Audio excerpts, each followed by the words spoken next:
ഭാരതത്തിൻ്റെ പ്രഥമ പൗരനും കേന്ദ്ര എക്സിക്യൂട്ടീവിൻ്റെ തലവനുമാണ് രാഷ്ട്രപതി. ഭരണഘടനയുടെ അനുച്ഛേദം 52 രാഷ്ട്രപതിയെപ്പറ്റി പ്രതിപാദിക്കുന്നത്. ഇന്ത്യ ഒരു റിപ്പബ്ലിക് ആയതിനാൽ രാജ്യത്തിന് ഒരു രാഷ്ട്രപതി വേണമെന്ന് ഭരണഘടന വ്യവസ്ഥ ചെയ്യുന്നുണ്ട്. രാഷ്ട്രപതിയെ അദ്ദേഹത്തിൻ്റെ ചുമതലകളിൽ സഹായിക്കുന്നതിനും ഉപദേശിക്കുന്നതിനുമായി പ്രധാനമന്ത്രി അധ്യക്ഷനായ ഒരു മന്ത്രിസഭ ഉണ്ടായിരിക്കണം. മന്ത്രിസഭയുടെ ഉപദേശമനുസരിച്ചാണ് രാഷ്ട്രപതി പ്രവർത്തിക്കേണ്ടത്.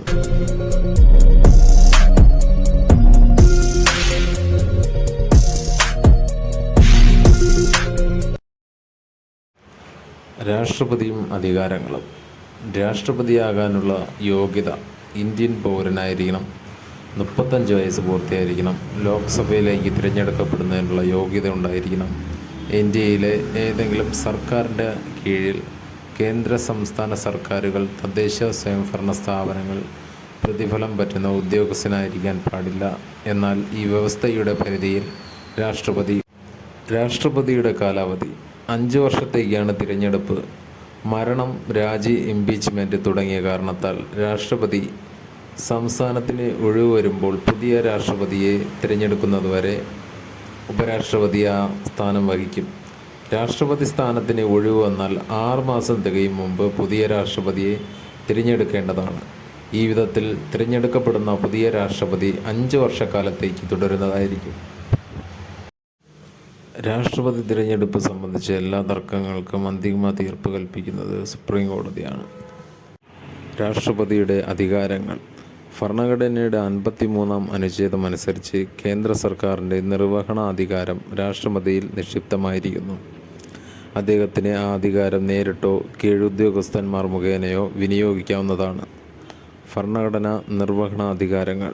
ഇന്ത്യ ഗവൺമെൻറ്റിൻ്റെ എല്ലാ ഭരണനിർവഹണ എക്സിക്യൂട്ടീവ് നടപടികളും ഔദ്യോഗികമായി രാഷ്ട്രപതിയുടെ പേരിലാണ് നടത്തപ്പെടുന്നത്.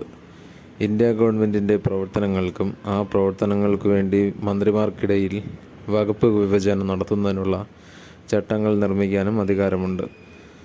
പ്രധാനമന്ത്രിയുടെ ഉപദേശപ്രകാരം പ്രധാനമന്ത്രിയെയും മന്ത്രിസഭാ അംഗങ്ങളെയും നിയമിക്കുന്നു. രാഷ്ട്രപതിക്ക് ഇഷ്ടമുള്ള കാലത്തോളം മന്ത്രിമാർ ആ പദവിയിൽ വഹിക്കേണ്ടതാണ്. ഇന്ത്യയുടെ അറ്റോർണി ജനറലിനെ നിയമിക്കുന്നതും അദ്ദേഹത്തിൻ്റെ പ്രതിഫലം നിശ്ചയിക്കുകയും ചെയ്യുന്നു. രാഷ്ട്രപതി ആഗ്രഹിക്കുന്നിടത്തോളം അറ്റോർണി ജനറലിനെ ആ ഉദ്യോഗത്തിൽ തുടരാവുന്നതാണ്. കൺട്രോളർ ആൻഡ് ഓഡിറ്റർ ജനറൽ, മുഖ്യ തിരഞ്ഞെടുപ്പ് കമ്മീഷണർ, മറ്റ് തിരഞ്ഞെടുപ്പ് കമ്മീഷണർമാർ, യൂണിയൻ പബ്ലിക് സർവീസ് കമ്മീഷനിലെ ചെയർമാൻ അംഗങ്ങളും സംസ്ഥാന ഗവർണർമാർ, ധനകാര്യ കമ്മീഷൻ ചെയർമാൻ അംഗങ്ങൾ എന്നിവരെ നിയമിക്കുന്നു. പട്ടികജാതി, പട്ടികവർഗ, പിന്നോക്ക ന്യൂനപക്ഷ കമ്മീഷൻ അംഗങ്ങളെ നിയമിക്കുന്നു. കേന്ദ്ര സംസ്ഥാന അന്തർ സംസ്ഥാന സഹകരണം പ്രോത്സാഹിപ്പിക്കുന്നതിനായി ഒരു അന്തർ സംസ്ഥാന കൗൺസിലിനെ നിയമിക്കുന്നതിനുള്ള അധികാരം കേന്ദ്രഭരണ പ്രദേശങ്ങളിലെ ഭരണാധികാരികളെ നിയമിക്കാനുള്ള അധികാരം പട്ടികജാതി ആദിവാസി മേഖലകളുടെ ഭരണ നിർവഹണവുമായി ബന്ധപ്പെട്ട് ഏത് പ്രദേശത്തെയും പട്ടികജാതി മേഖലയായി പ്രഖ്യാപിക്കാനുള്ള അധികാരം. യൂണിയൻ ഗവൺമെൻറ്റിൻ്റെ ഓരോ നിയമനവും രാഷ്ട്രപതിയുടെ പേരിലോ അദ്ദേഹത്തിൻ്റെ നിർദ്ദേശങ്ങൾക്കനുസരിച്ചോ ആണ് നടത്തപ്പെടുന്നത്. നിയമനിർമ്മാണ അധികാരങ്ങൾ. നിയമനിർമ്മാണ രംഗത്ത് ലെജിസ്ലേച്ചർ. രാഷ്ട്രപതിക്ക് പ്രധാന അധികാരങ്ങളുണ്ട്. രാഷ്ട്രപതിയുടെ അംഗീകാരം കൂടാതെ ഒരു കേന്ദ്ര ബില്ലും നിയമമാവുന്നില്ല. പാർലമെൻറ്റ് വിളിച്ചു ചേർക്കാനും നിർത്തിവയ്ക്കാനും ലോക്സഭ പിരിച്ചുവിടാനും രാഷ്ട്രപതിക്ക് അധികാരമുണ്ട്. പാർലമെൻറ്റിൻ്റെ ഇരുസഭകളുടെയും സംയുക്ത സമ്മേളനം വിളിച്ചു ചേർക്കാനും പ്രസ്തുത യോഗത്തിൽ പ്രസംഗിക്കാനുമുള്ള അധികാരം.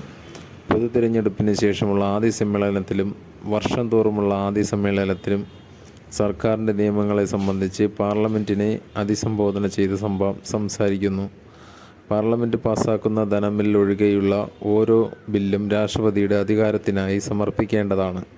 ഈ ബില്ലുകൾക്ക് അംഗീകാരം നൽകുകയോ തടഞ്ഞു വയ്ക്കുകയോ അംഗീകാരം നിർത്തിവയ്ക്കുന്നതിനും പുനരാലോചനയ്ക്കുമായി പാർലമെൻറ്റിലേക്ക് തിരിച്ചയക്കുകയോ ചെയ്യുന്നതിന് രാഷ്ട്രപതിക്ക് അധികാരമുണ്ട്.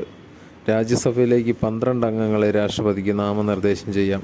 ഈ അംഗങ്ങൾ ശാസ്ത്രം, കല, സാഹിത്യം, സാമൂഹ്യ സേവനം എന്നീ മേഖലകളിൽ അസാധാരണ നേട്ടങ്ങൾ കൈവരിച്ചവരായിരിക്കണം.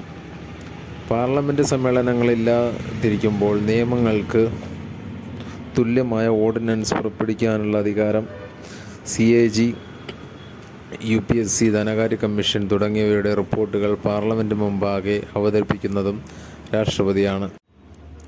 സാമ്പത്തിക അധികാരങ്ങൾ. രാഷ്ട്രപതിയുടെ മുൻകൂർ ശുപാർശയോടെ മാത്രമേ ധനബില്ലുകൾ അല്ലെങ്കിൽ മണി ബില്ലുകൾ പാർലമെൻറ്റിൽ അവതരിപ്പിക്കാൻ കഴിയുകയുള്ളൂ. കേന്ദ്ര സർക്കാരിന് വേണ്ടി യൂണിയൻ ബജറ്റ് പാർലമെൻറ്റിന് സമർപ്പിക്കുന്നത് രാഷ്ട്രപതിയാണ്. അപ്രതീക്ഷിതമായി ഉണ്ടാകുന്ന ചെലവുകൾ പരിഹരിക്കാൻ ഇന്ത്യയുടെ കണ്ടിജൻസി ഫണ്ടിൽ നിന്ന് അഡ്വാൻസായി പണം അനുവദിക്കാനുള്ള അധികാരം, കേന്ദ്രത്തിനും സംസ്ഥാനങ്ങൾക്കുമിടയിലുള്ള നികുതി വരുമാനം വിതരണം ചെയ്യുന്നതിനെക്കുറിച്ചുള്ള ശുപാർശകൾക്കായി ഓരോ 5 വർഷത്തിലും ഒരു ധനകാര്യ കമ്മീഷൻ രൂപവത്കരിക്കുന്നു. വിവേചനാധികാരങ്ങൾ. 3 പ്രത്യേക സാഹചര്യങ്ങളിൽ രാഷ്ട്രപതിക്ക് അദ്ദേഹത്തിൻ്റെ വിവേചനാധികാരം ഡിസ്ക്രിമിനറി പവേഴ്സ് വിനിയോഗിക്കാനുള്ള അധികാരം ഭരണഘടന നൽകുന്നു. 1. മന്ത്രിസഭ നൽകിയ ഉപദേശം തിരിച്ചയക്കാനും പുനഃപരിശോധിക്കാനും മന്ത്രിസഭയോട് ആവശ്യപ്പെടാൻ രാഷ്ട്രപതിക്ക് കഴിയും. 2. ധനബില്ലുകൾ ഒഴികെയുള്ള ബില്ലുകൾ അംഗീകരിക്കുകയോ അംഗീകാരം നൽകാതെ പുനഃപരിശോധനയ്ക്കായി തിരിച്ചയക്കുകയോ ഒപ്പുവയ്ക്കാതെ തടഞ്ഞുവയ്ക്കാനോ ചെയ്യാം. 3. ലോക്സഭയിൽ ഒരു കക്ഷിക്കും ഭൂരിപക്ഷം ഇല്ലാതാവുകയും 2-3 നേതാക്കൾ ഗവൺമെൻറ് ഉണ്ടാക്കാൻ അവകാശവാദം ഉന്നയിക്കുകയും ചെയ്താൽ ഇഷ്ടമുള്ള ആളെ പ്രധാനമന്ത്രിയായി നിയമിക്കാൻ രാഷ്ട്രപതിക്ക് അധികാരമുണ്ട്. നീതിന്യായ അധികാരങ്ങൾ. സുപ്രീം കോടതിയിലെയും ഹൈക്കോടതിയിലെയും ചീഫ് ജസ്റ്റിസുമാർ, ജഡ്ജിമാർ എന്നിവർ നിയമിക്കുന്നു. നിയമപരമോ വസ്തുതാപരമോ ആയ കാര്യങ്ങളിൽ സുപ്രീം കോടതിയുടെ ഉപദേശം നേടാനുള്ള അധികാരം. കുറ്റകൃത്യങ്ങളിൽ ശിക്ഷിക്കപ്പെട്ട വ്യക്തികൾക്ക് ശിക്ഷാ ഇളവുകൾ നൽകാനും പൊതുമാപ്പ് നൽകാനും ശിക്ഷ താൽക്കാലികമായി നിർത്തിവെക്കാനുള്ള അധികാരം. നയതന്ത്രാധികാരങ്ങൾ. അന്താരാഷ്ട്ര ഉടമ്പടികൾ, കരാറുകൾ എന്നിവ പാർലമെൻറ്റിൻ്റെ അധികാരത്തിന് വിധേയമായി ചർച്ച ചെയ്യുകയും പൂർത്തീകരിക്കുകയും ചെയ്യുന്നത് രാഷ്ട്രപതിയുടെ പേരിലാണ്. അന്താരാഷ്ട്ര ചർച്ചാ വേദികളിൽ രാഷ്ട്രപതി ഇന്ത്യയെ പ്രതിനിധാനം ചെയ്യുകയും അംബാസിഡർമാർ, ഹൈക്കമ്മീഷണർമാർ തുടങ്ങിയ സ്വതന്ത്ര പ്രതിനിധികളെയും അയക്കുകയും ചെയ്യുന്നു. സൈനിക അധികാരങ്ങൾ. രാഷ്ട്രപതി ഇന്ത്യയുടെ സർവ്വസൈന്യാധിപനാണ്. കരനാവിക വ്യോമസേനാ മേധാവികളെ നിയമിക്കുന്നത് രാഷ്ട്രപതിയാണ്. പാർലമെൻറ്റിൻ്റെ അംഗീകാരത്തോടെ യുദ്ധം പ്രഖ്യാപിക്കാനും അവസാനിപ്പിക്കാനും രാഷ്ട്രപതിക്ക് അധികാരമുണ്ട്. അടിയന്തരാധികാരങ്ങൾ. വ്യത്യസ്ത രീതിയിലുള്ള 3 അടിയന്തരാവസ്ഥ എമർജൻസികൾ പ്രഖ്യാപിക്കാൻ രാഷ്ട്രപതിക്ക് ഭരണഘടന അധികാരം നൽകുന്നു. ദേശീയ അടിയന്തരാവസ്ഥ അനുച്ഛേദം 352, രാഷ്ട്രപതി ഭരണം അനുച്ഛേദം 356, 365, സാമ്പത്തിക അടിയന്തരാവസ്ഥ അനുച്ഛേദം 360. വീറ്റോ അധികാരം. പാർലമെൻറ്റ് പാസാക്കി അയക്കുന്ന ബില്ലുകളിൽ തീരുമാനമെടുക്കാനുള്ള രാഷ്ട്രപതിയുടെ അധികാരമാണ് വീറ്റോ. ഭരണഘടനയുടെ ആർട്ടിക്കിൾ 111 വീറ്റോ പവറിനെ പറ്റി പ്രതിപാദിക്കുന്നത്. Absolute veto, suspensive veto, pocket veto എന്നിങ്ങനെ 3 തരം വീറ്റോ അധികാരങ്ങൾ രാഷ്ട്രപതിക്കുണ്ട്. പൊതുമാപ്പ് നൽകാനുള്ള അധികാരം. ഭരണഘടനയുടെ അനുച്ഛേദം 72 ഇന്ത്യൻ രാഷ്ട്രപതിക്ക് താഴെ പറയുന്ന വിധത്തിലുള്ള കുറ്റകൃത്യങ്ങളിൽ ശിക്ഷിക്കപ്പെട്ട കുറ്റവാളികൾക്ക് പൊതുമാപ്പ് നൽകാനുള്ള അധികാരമുണ്ട്. കേന്ദ്ര നിയമത്തിനെതിരെയുള്ള കുറ്റകൃത്യവുമായി ബന്ധപ്പെട്ട കേസുകൾ, പട്ടാള കോടതി ശിക്ഷ വിധിച്ച കേസുകൾ, വധശിക്ഷ വിധിക്കപ്പെട്ട കേസുകൾ. ഓർഡിനൻസ് അധികാരം.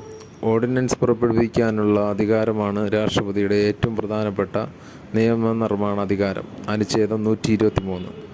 പാർലമെൻറ്റിൻ്റെ ഇരുസഭകളും സമ്മേളിക്കുന്ന സമയമൊഴികെ അടിയന്തര നടപടി ആവശ്യമായ സാഹചര്യങ്ങൾ നിലവിലുണ്ടെന്ന് രാഷ്ട്രപതിക്ക് ബോധ്യപ്പെട്ടാൽ അനുച്ഛേദം 123 പ്രകാരം രാഷ്ട്രപതിക്ക് ഓർഡിനൻസ് പുറപ്പെടുവിക്കാം.